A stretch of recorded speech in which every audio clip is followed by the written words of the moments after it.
Good afternoon, ladies and gentlemen and colleagues. Welcome to the Whitecliff Community Rail Partnership, the first stakeholder event. My name's Jenny Hollinsby. I'm Deputy Leader of Folkestone and High District Council. The question and answer will be moderated and a reply will be made or answered live at the end of the meeting. The event is being recorded and will be posted online on Dover District Council channel talk through the 8th of September. That's the agenda. Review of this countryside project, and we've got some special guests now. Network Rail, Community Rail Network, Community Rail Partnership, Otterpool Park and Tourism. Just a little bit about the Whitecliff Community Rail Partnership. It encompasses stations through Sandwich, and these include Western Hanger, Stanley, Folkestone West, Folkestone Central, Dover Priory, Martin Mill, Walmer, Hill and Sandwich. The Whitecliff Cliffs Community Rail Project is made up of 9 members of the steering group: Folkestone and High Council, Dover District Council, Folkestone Town Council, Dover Council, Deal Town Council, Sandwich Town Council, Brentford Hill, Whitecliff's Countryside Partnership, English Heritage. We also work with and receive support from Southeastern, Network Rail and Community Rail Network. I'm very pleased to introduce, first of all, our presenter from Southeastern.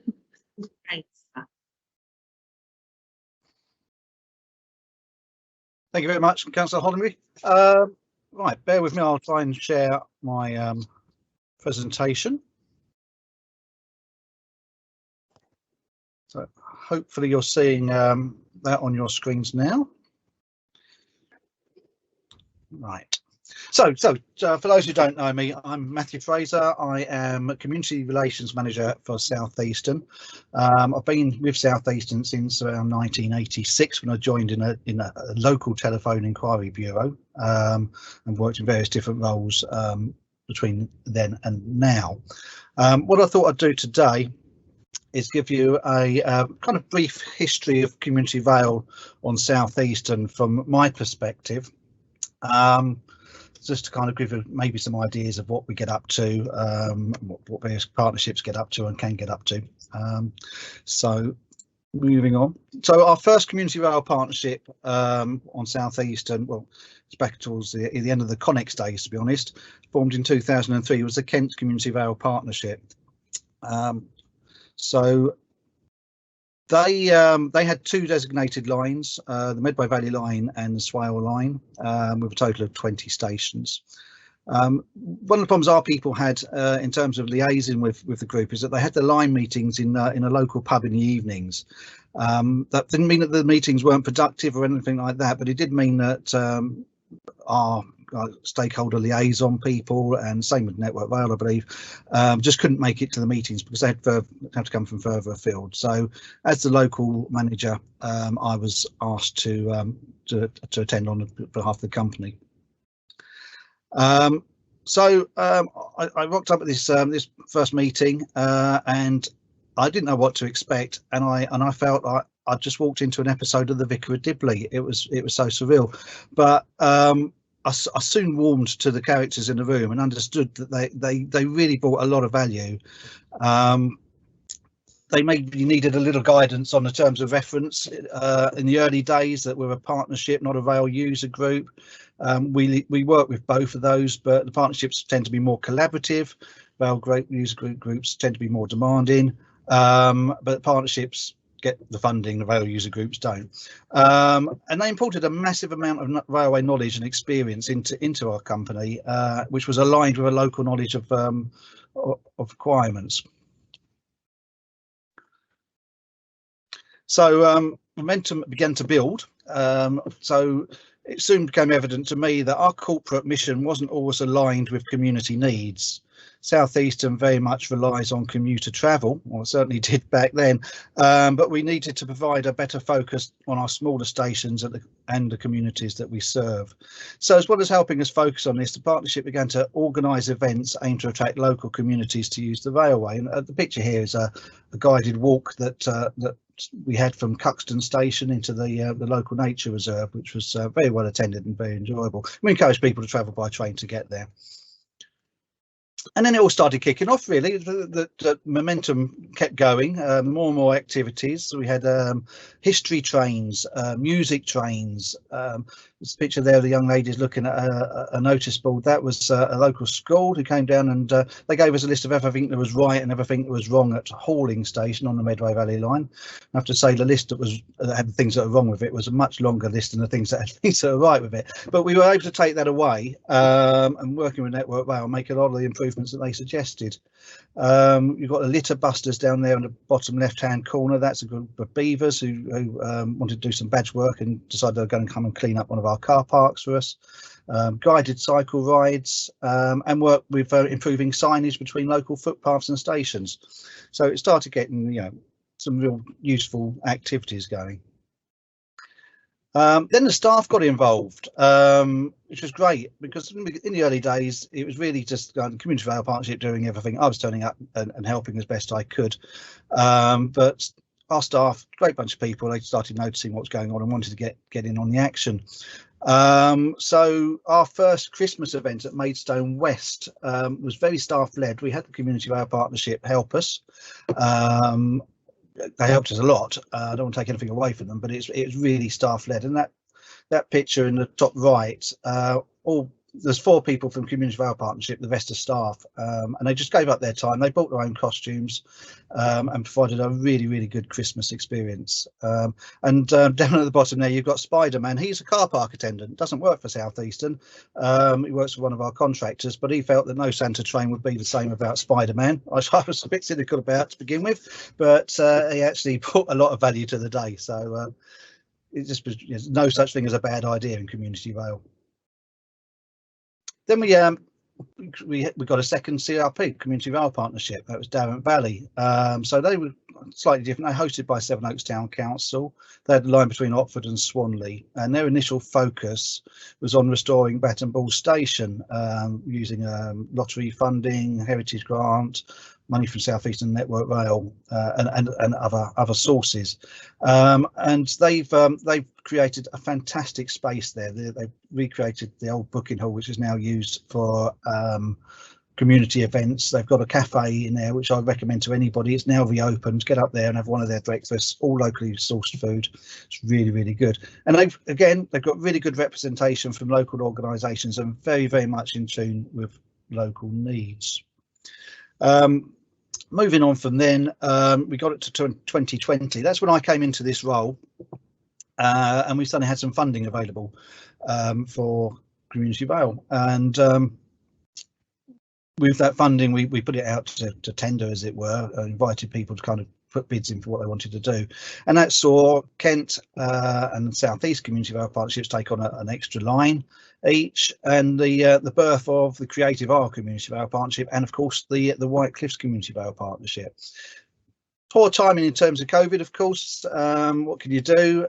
So we really kind of would have loved it to been a different 2020 to what it has been, but nevertheless, the work that all the CRPs have been doing is really good, and I know this is kind of like coiled springs. They're ready to kind of launch into masses of activity once we're allowed out to play.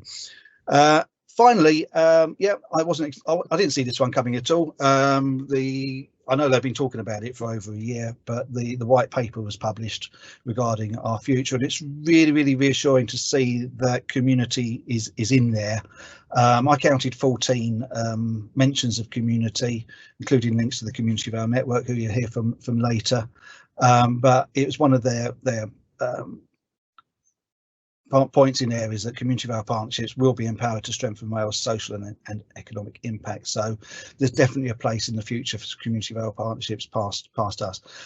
as Southeastern stand at the moment, we're working on a direct award contract with the Department for Transport, which will see us through the next 2 years, I believe, which will be when this new model comes into play. So watch this space. But a couple of things I just pulled out of the document this morning.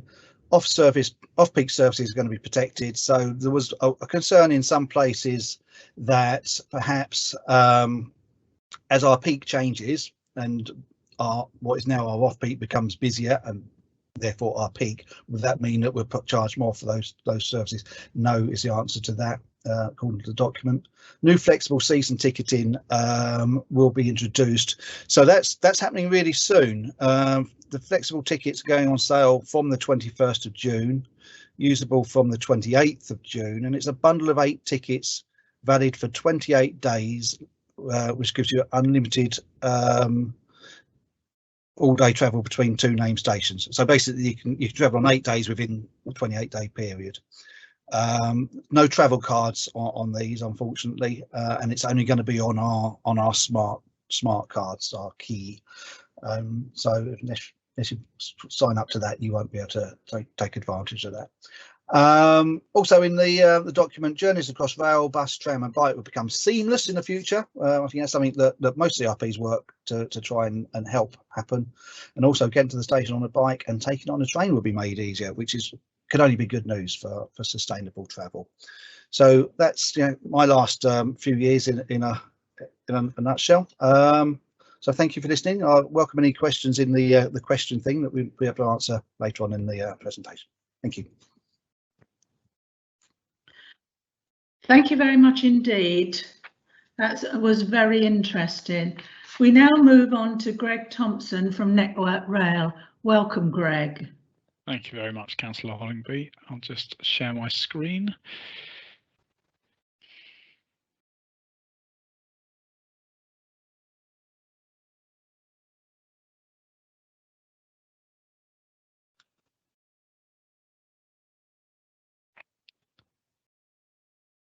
All being well, you can see that screen.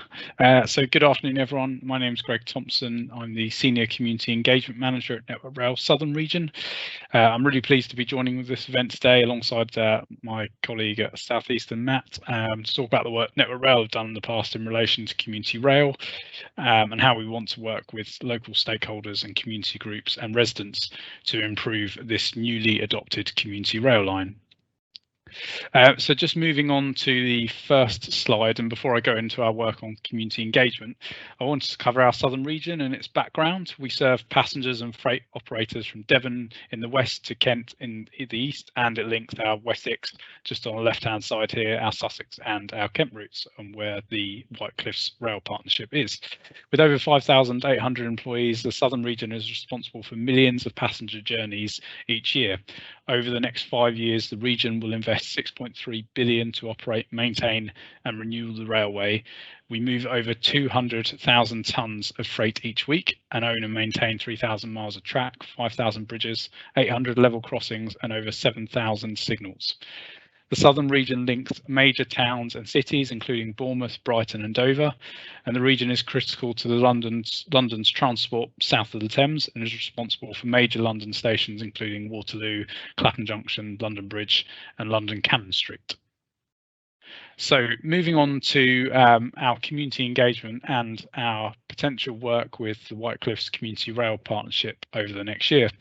So as we enter into a new world after a significantly challenging year, we're focused on delivering community engagement aligning to our 4 social value pillars at Network Rail, which are COVID-19 recovery, helping our passengers to get back on the railway and helping local communities recover from the impact of COVID-19, economic prosperity, working with our supply chain to develop people's skills and support educational attainment, provide opportunities for employers and for training, equal opportunity, working with our supply chain to work towards an inclusive and accessible rail network, and well-being, working with our supply chain to promote community integration and enhance people's physical and mental well-being.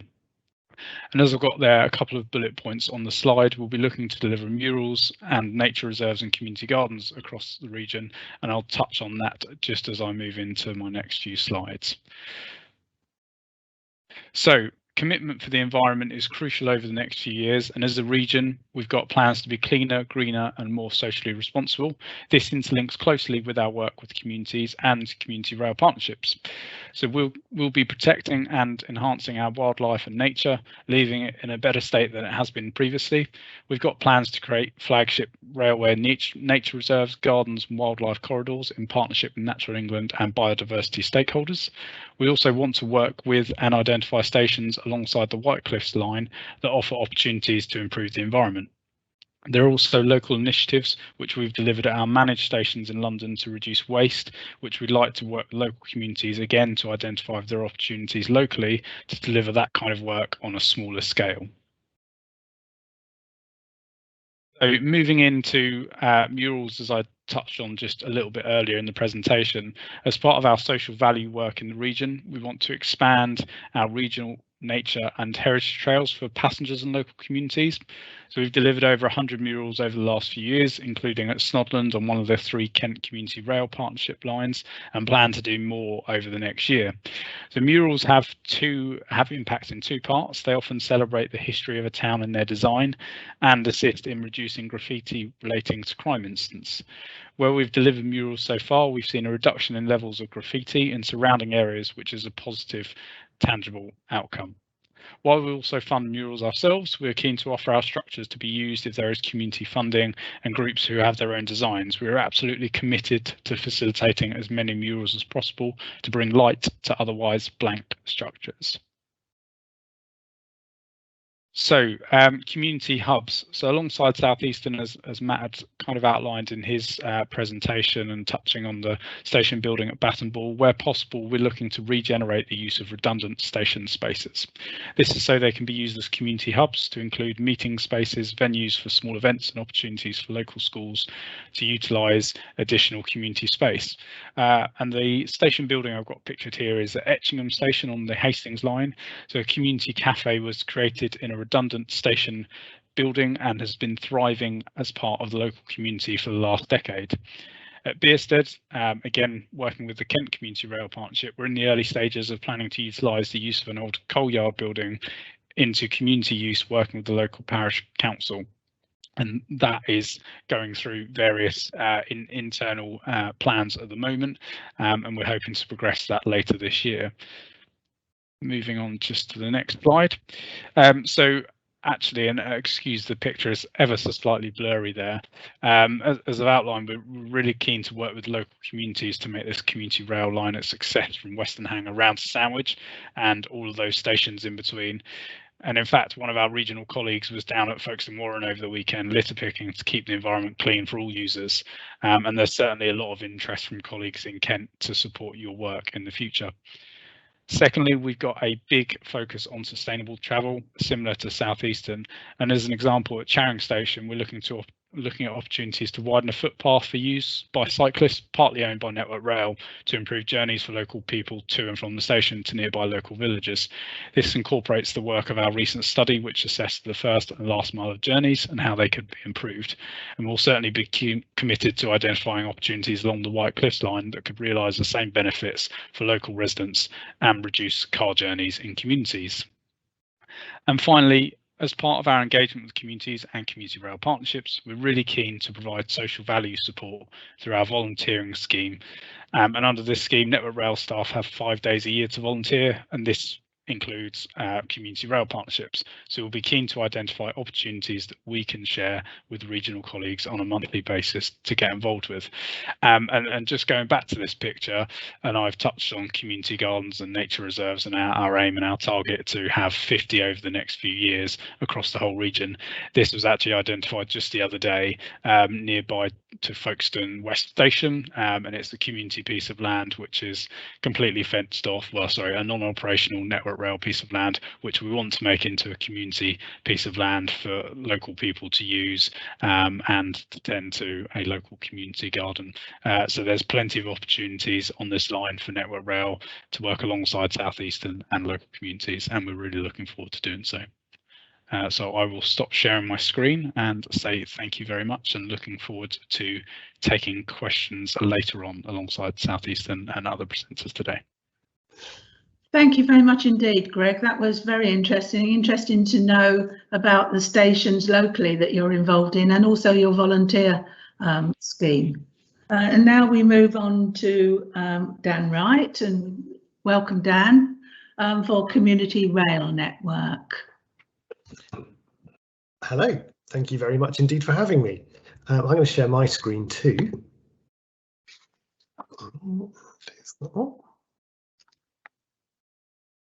Lovely. My name's Daniel. I come from Community Rail Network, which is the national body that supports community rail partnerships, very like this one, all around the country. That's not a picture of me, that's a picture of my boss, Paul, and that's because he's a lot more photogenic than I am, but he demonstrates the kind of thing that we do, from advice and support to actual practical help with trials down on the ground. I'm going to be throwing a lot of information and ideas at you for the next 10 minutes. So if there's one message I'd like you to take away from today, I'm sorry, that was my doorbell. It is that by being interested and involved in this community rail partnership, you are being involved in something which is a national movement called Community Rail, which seeks to help communities through being engaged in a railway and vice versa, and delivering social value through that method. Community rail partnerships, they do a lot, and it's not just railway. We keep saying that the community rail isn't really, or even mostly, about trains. It's about people, and it's the use of trains as a way of engaging people, and maybe even people who don't have a lot to do with the railway at the moment. That is its real strength, and finding ways of engaging new people and people that want to help their local community, but to use the railway network as a way of doing that. This last year has been pretty extraordinary for the community rail movement, just as much as it's been extraordinary for everybody else. So some of the things that have been happening over the last year, just to show you the sort of adaptability of community rail, some of the activities we've seen have included projects that have kept people in touch with each other, even while everyone's been stuck in their own homes. So we've had by-post embroidery projects that have resulted in huge tapestries being made of trains, featuring people sewing themselves into it. We've had a lot of involvement with community rail partnerships and station groups doing food banks and feeding their local communities. And there's also been a lot of online activity, keeping people in touch with each other, like Quizmaster Matt there down on the bottom right, doing a Kent Community Rail Partnership quiz, but also book clubs and things like that online. So although we've been stuck at home, community rail partnerships have been a really good way of tackling loneliness and keeping people going through the lockdown. And it's been developing more generally through that. Community rail is always doing new things. So some of the things that community rail does around the country, we do station adoption, which we sort of talked about a little bit already today in the top left.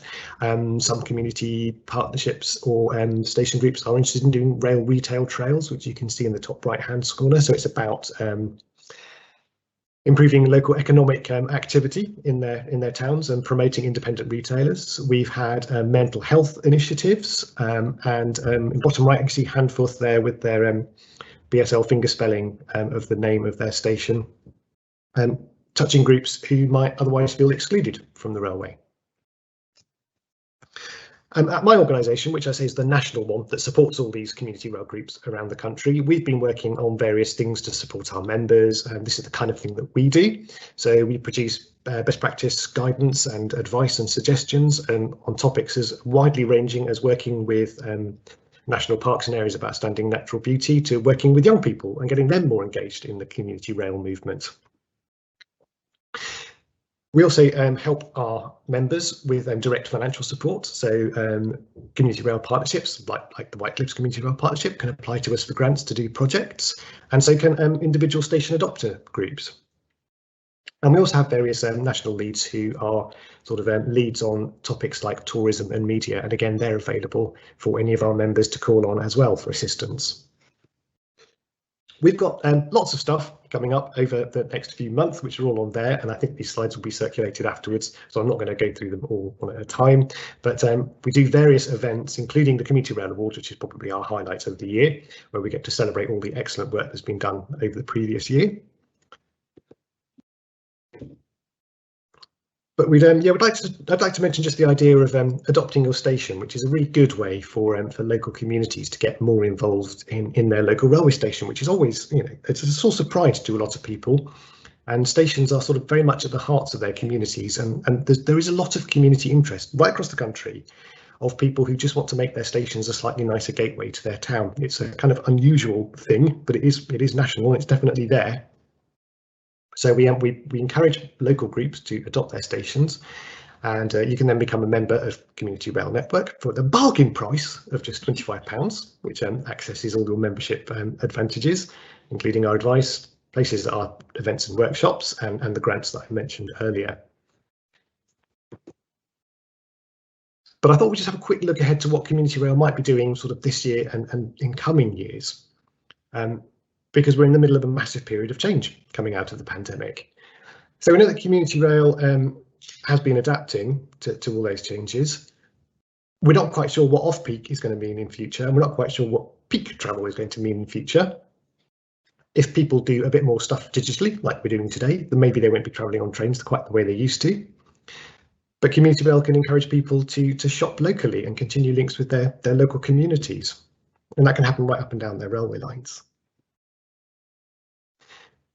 We also know that Community Rail partnerships have been working really hard with people that have been hardest hit by the pandemic, or who have become anxious about travelling by rail, and there'll be a big job in reassuring people to get back on trains.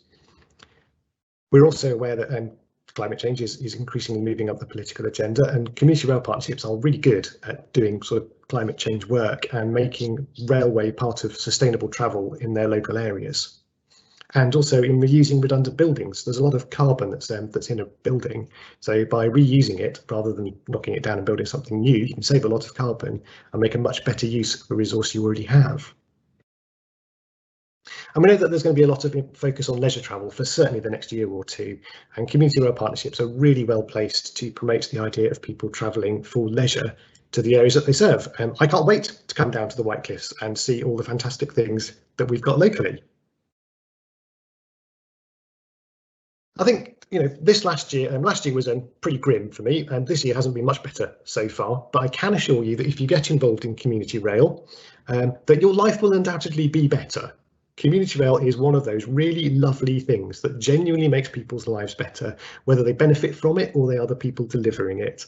So keep that in mind, I think, for the next few months too. Those are my details. As I say, hopefully they'll all be circulated out after the meeting, so I'm not going to run you through them all right now. But we are always here to answer your questions and talk Community Rail at you. I can do it for hours, I can assure you.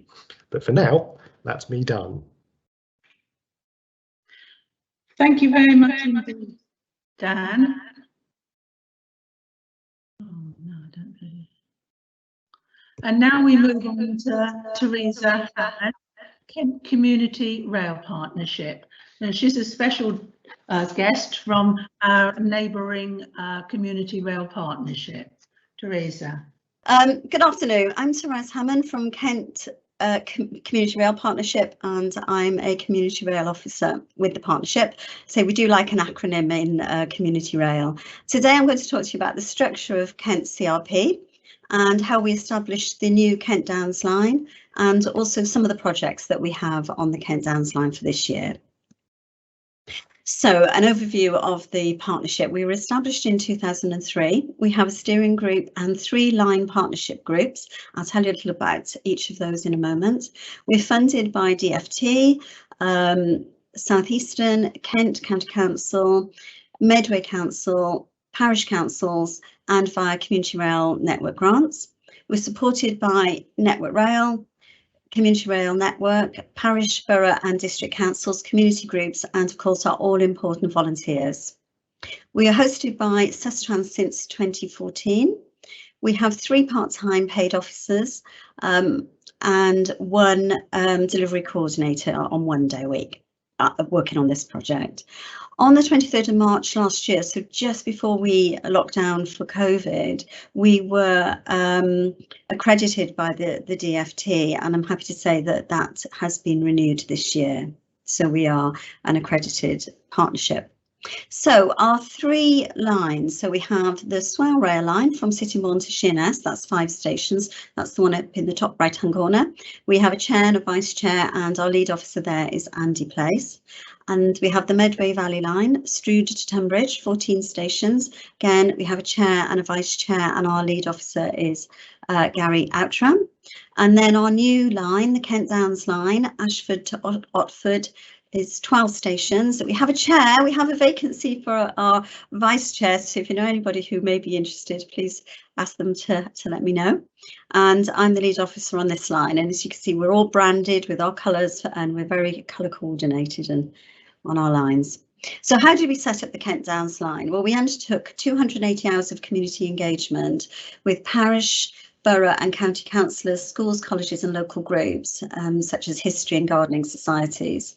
I think I wrote about 110 bespoke emails to individuals and small groups of people, followed these up with telephone calls and then went on to online meetings because of course we were still in the period that we were unable to meet in person. But the last 2 weeks I've actually had, I think, 5 meetings in person on stations and have some more booked. So we're able to get out there now.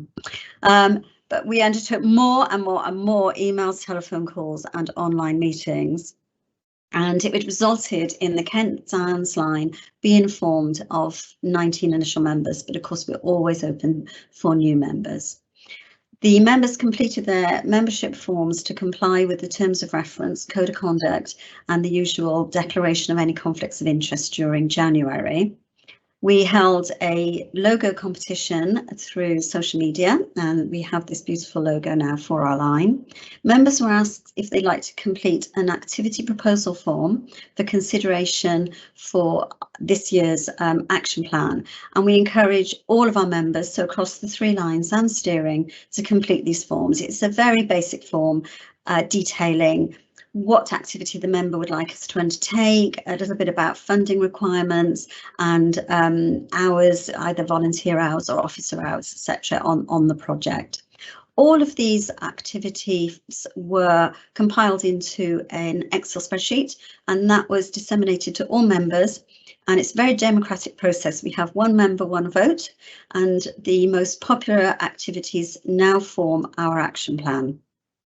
And I'm happy to say that it was April, at the April steering group meeting, all 13 projects that were brought forward by the members of the Kent Downs line have actually made it onto the action plan.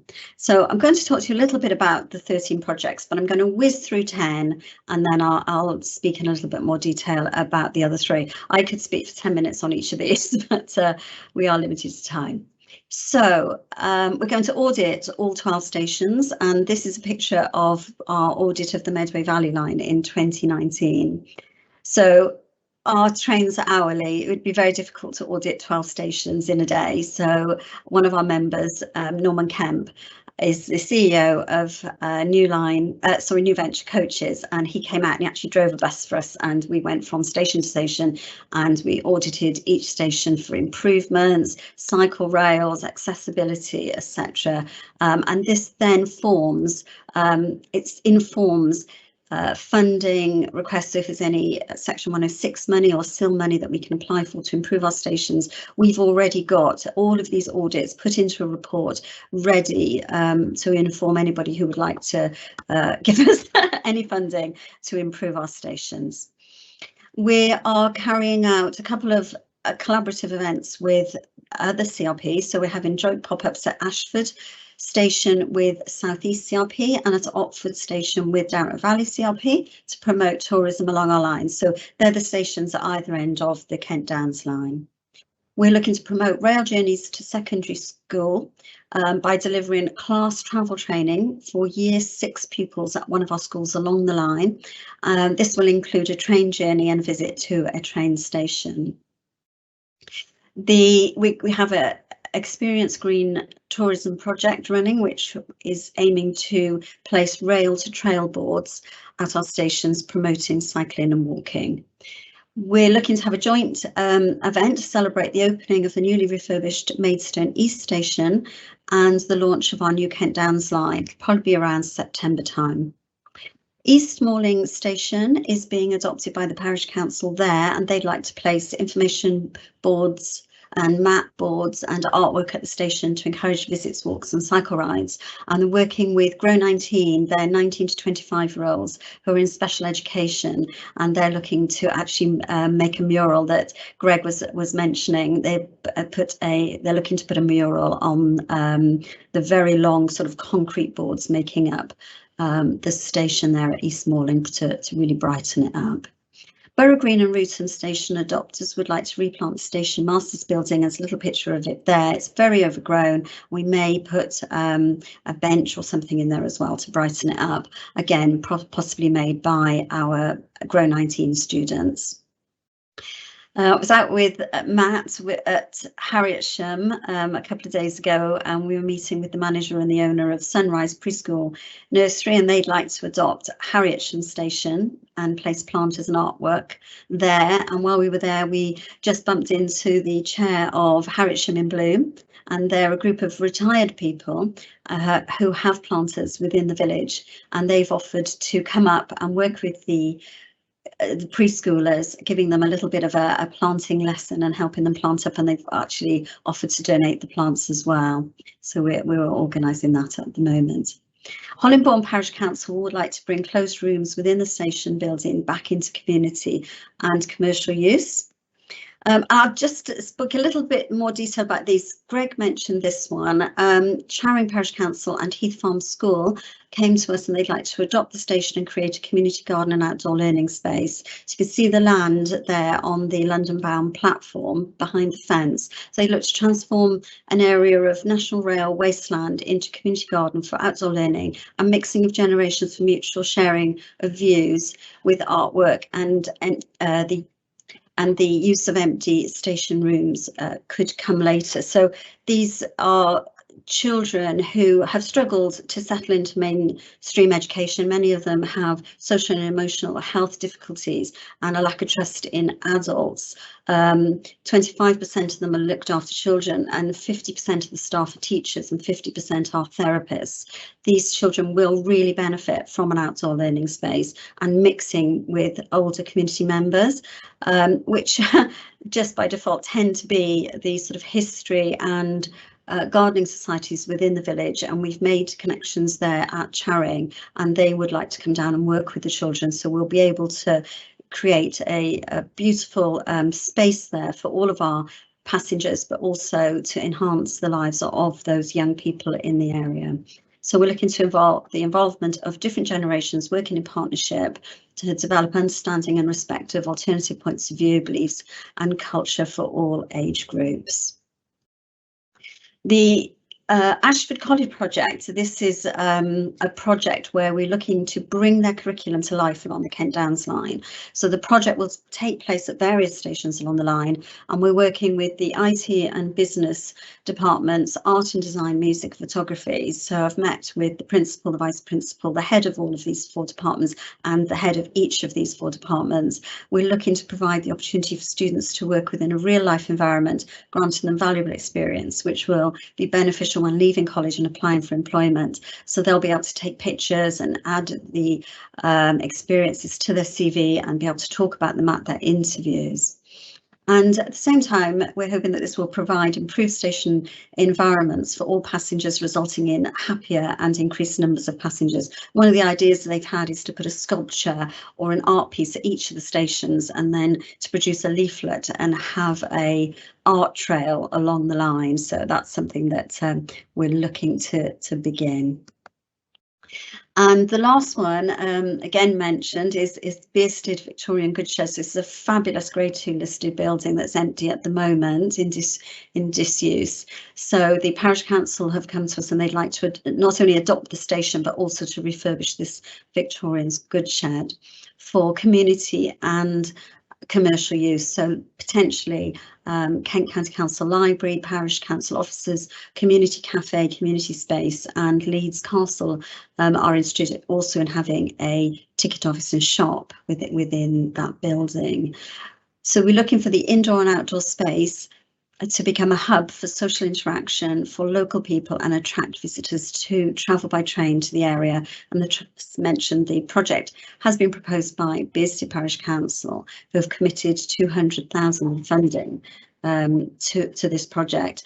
And I had a quick whiz through the Williams review this morning after it was published, and I've picked up just 3 quotes over page 43 and 44, and they sum up that we think we've got our projects on track, really. So engaging partners such as schools, social connections to tackle loneliness, reusing existing rail buildings for services such as training, community hubs and education. So we are very excited about starting all of these projects. If you'd like any information, any further information on the Kent Downs Line or Kent Community Rail Partnership, please let me know. Thank you. Thank you very much indeed, Teresa. Very interesting and lots of ideas for us, I'm sure. Thank you very much indeed. And just going on to some of the projects and plans that, as a community rail network, we've sort of discussed. And actually, Alex Sampson and Rebecca, 2 officers, one from Dover, Rebecca from Dover and Alex from Folkestone, have actually been out and, as you said, used the word audit, done an audit of the stations on our route. So that's an initial stage, and that's a good thing, obviously, to do. Some of the things we're thinking about is the plants and flowers, and again, it seems from the presentations that there's a lot of that are knife bins and trauma packs, which is quite an important focus in our area at the moment. Posters and community boards, perhaps having some history of the area, what the local attractions are, that kind of thing, and updating information on the local area. And we're also very keen on increasing the walking routes or making the walking routes easier to the stations, the cycling routes also, promoting the district, getting more people to come by train, the train campaigns, so that there's less use of car. I think I mentioned history boards of, there's an awful lot of history in our area, like most areas, I'm absolutely sure, but we want to look at that and to obviously to promote local businesses wherever possible, and perhaps get local businesses involved. And of course, one of the things we're really keen to do is listen to our communities and see if we can get them involved and see what they would like, and if we can put something together like some of the schemes that have been mentioned. I think that would be absolutely excellent. So I'm very keen now to move on to introduce Julia Wallace from Otterpool Park, the new garden town. Welcome, Julia. Over to you. Thank you very much. Right. Thank you very much indeed. Thank you for the welcome, Jenny. I'm Julia Wallace. I work for Otterpool Park LLP, and I'll say a little bit more about what that is in just a second. But effectively, Otterpool Park is it's a new community of up to 10,000 new homes. And 9,000 up to 9,000 new jobs, community facilities, and new town centre, all based around Western Hanger Castle, but also critically for the conversation today and of particular relevance is that within our site we also have Western Hanger Station. And Western Hanger Station is really a kind of linchpin. If you could just pause there actually on the plan, that would be great. Thank you very much. Apologies, I'll shout when I that's great. Thank you. Yeah, this basically Otterpool Park is being led by Folkestone and Hythe District Council, who own the majority or control the majority of the land intended for Otterpool Park Garden Town, along with some land owned by Homes England. And this is a plan here that just gives you an indication of the scale. While I can't use my pointer, you'll see up to the top right of that plan, junction 11 of the motorway, and just slightly to the west of that, you'll see, hopefully you can see Western Hanger Station. And I think one of the reasons that we have such a sustainable location here is that we have that existing station. We've got a good existing road network. The A20 runs through the middle of the site. I think the other thing that's really important and is really a big factor in the plans that we've created for Otterpool Park is that it does have existing communities. It's got existing communities at Lymm to the south, which you can just see on at the bottom of the plan there. Sellinge just to the west, and Stanford and Western Hanger themselves are small communities, really almost within the site. So we do have existing residents, and as far as the station goes, it's not particularly heavily used, but the local residents do have a real issue with illegal parking on Stone Street, because there's very limited parking provision at the station as things stand. So all of these sorts of factors that are impacting on the community at the moment, we're hoping we can address through our plans for Otterpool Park. If you can move on to the next slide, that would be grand, thank you. I should point out at this point that Jenny is no stranger to Otterpool Park. She not only is the ward member for this area, so has got the interests of local residents at heart, but also she sits on the Otterpool Park board. The council set up a delivery team to focus on delivering Otterpool Park, and I'm part of that team. So we're quite heavily focused on acting as in a master developer role to ensure that all of the infrastructure required for Otterpool Park is delivered in a planned way, and that we retain the sort of design controls and quality of development, and all things like schools, health centres, shops, everything else are delivered to an agreed programme. The image here is of phase 1, and I think this for me is really the heart of the town. Phase 1 is very much focused. You'll see the big green space there, which within which sits Western Hanger Castle. So we're creating a new green space, a new park around which the town sits. You'll see just there's a lake, the existing Folkestone Racecourse Lake, which is a really attractive natural feature of the town, and the intention is that the new town centre will sit and create views across the lake back to the castle.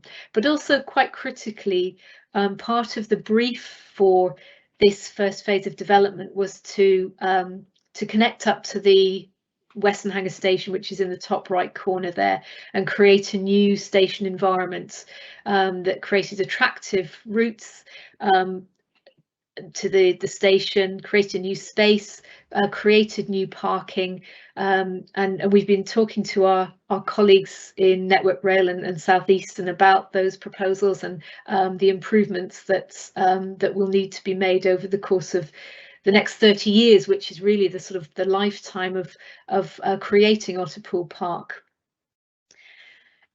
If you could move on to the next slide, please. This image just gives for me a really kind of nice sense of what I've just mentioned around the creation of a park with the castle at the centre and the town sort of wrapped around that. And the station is right in the bottom corner. You'll see a sort of a direct road that goes up to the town centre and the lake. And I think the important sort of factor in terms of the design for Otterpool Park is to really make quite a radical shift in terms of moving people away from use of the private car and to more sustainable modes of transport. So we've designed each neighbourhood so that it's very much walkable and cyclable.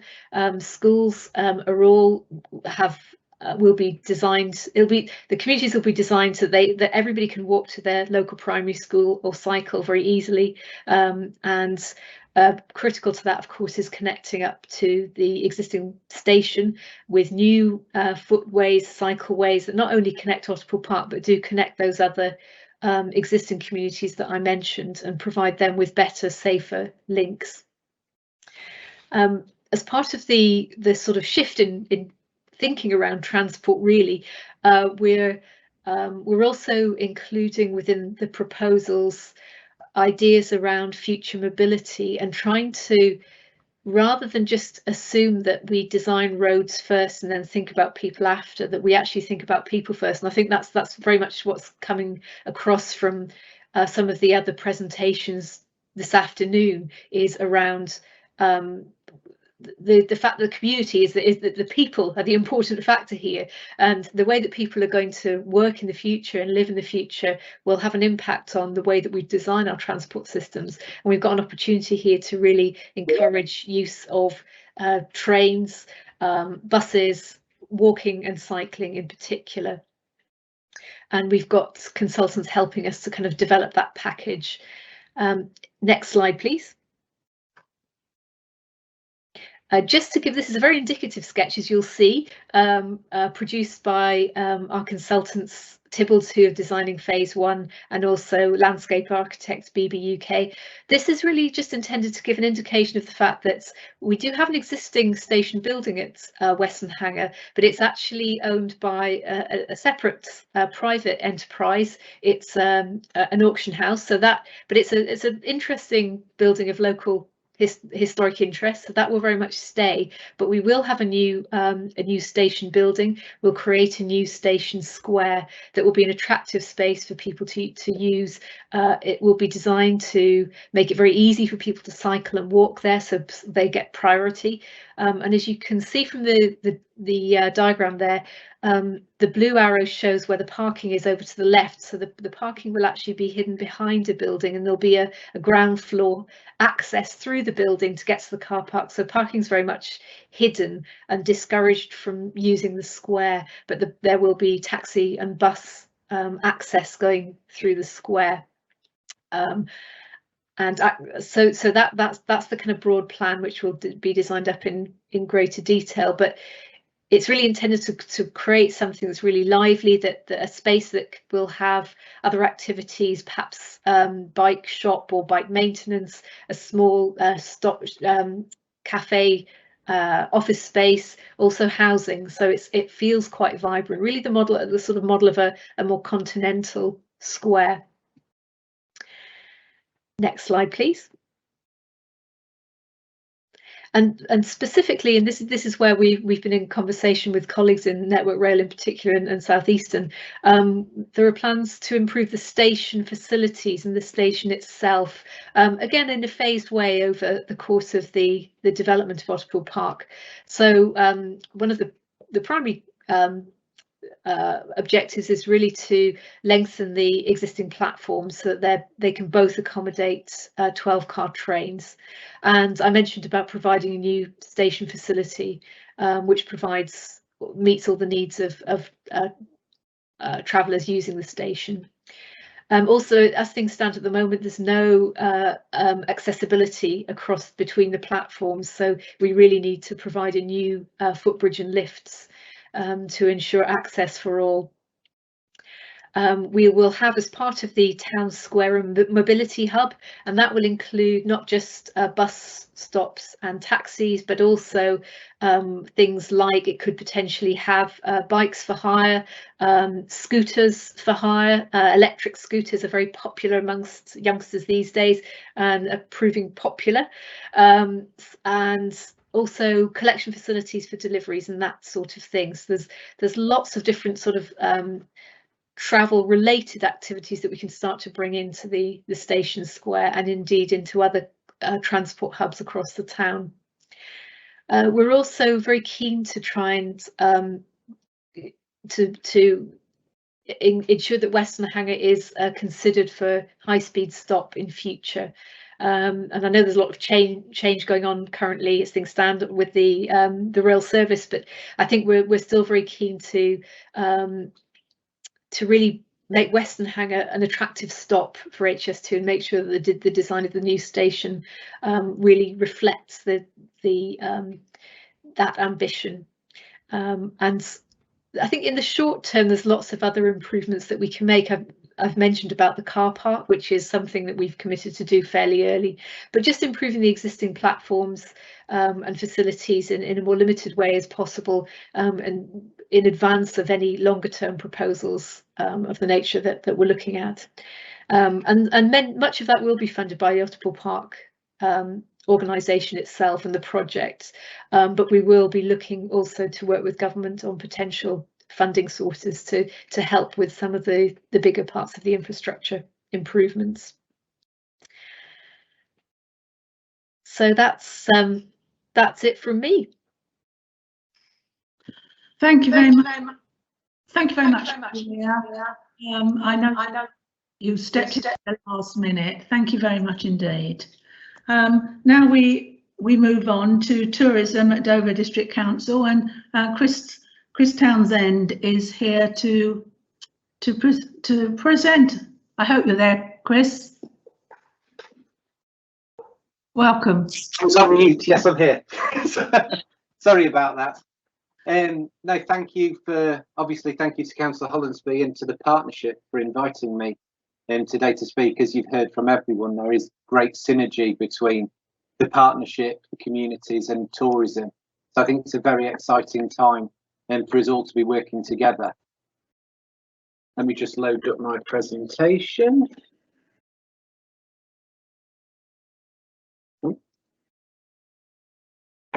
Hopefully you can all see that. So yes, good afternoon everyone. So I'm Chris Townsend. So I'm the Strategic Tourism and Visitor Economy Manager for Dover District Council, which is otherwise called Whitecliffs Country.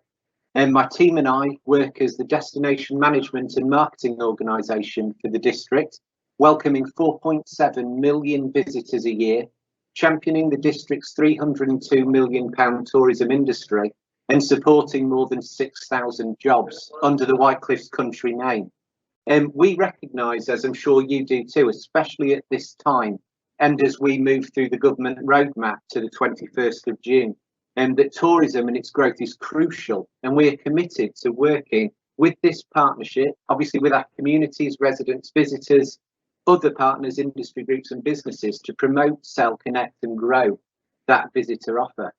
As such, we're incredibly keen to work with you and the rail industry, and I'm delighted to be with you today to discuss tourism and the visitor economy, a destination of choice. Cool. As you may know, in Dover District, tourism, place and destination development are recognised as big ticket items for the council, as well as the government and its industrial strategy, national bus strategy, gear change vision and tourism sector deal.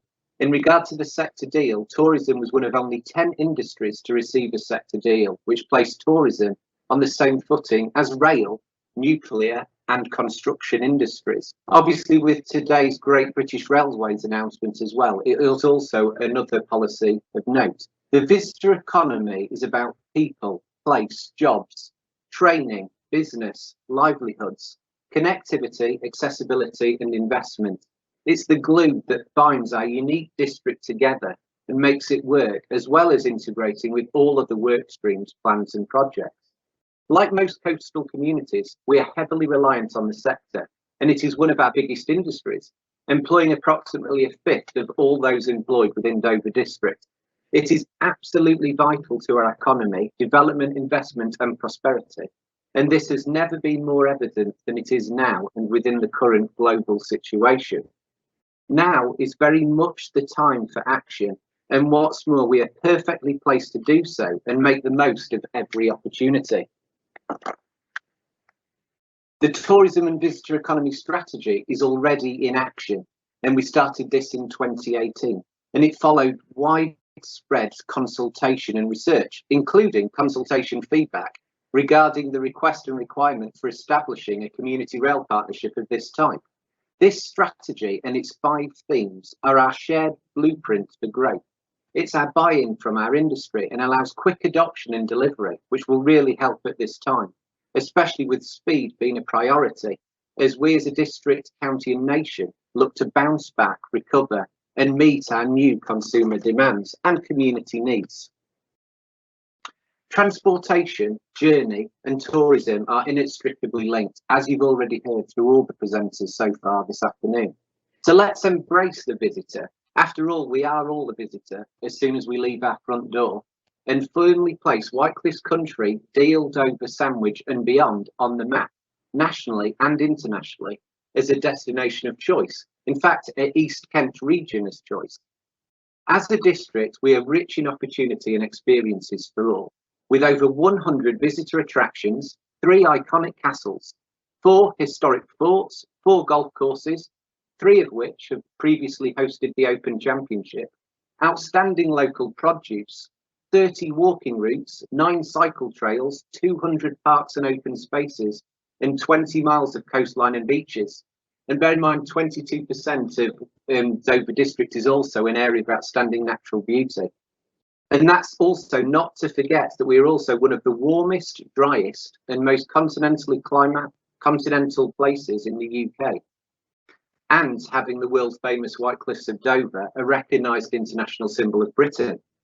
Together, let's create a legacy and use this partnership opportunity to improve every visitor journey and visitor experience in our district and across East Kent, address rail first and last mile challenges, and sustainably connect our landscapes, attractions, town centres, rural areas and assets to our key transport hubs, especially the trains.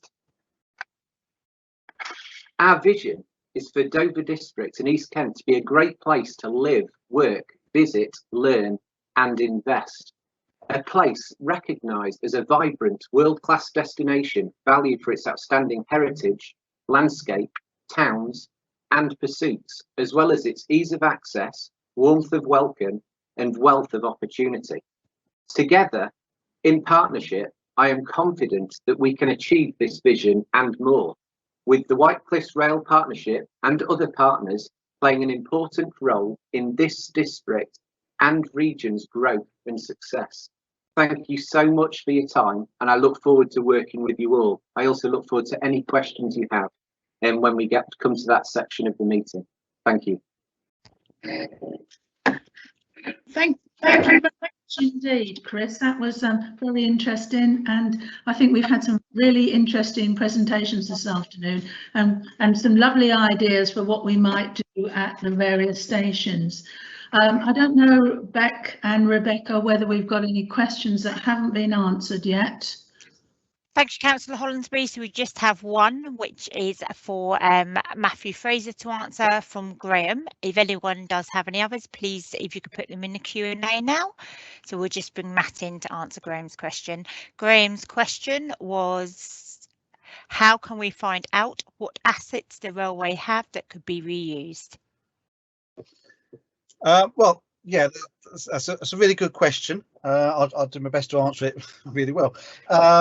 There are different types of spaces available. It's rare now to find places like the Baton Balls and your Etchinghams where you've got a big building and you make a lovely cafe or whatever else out of it.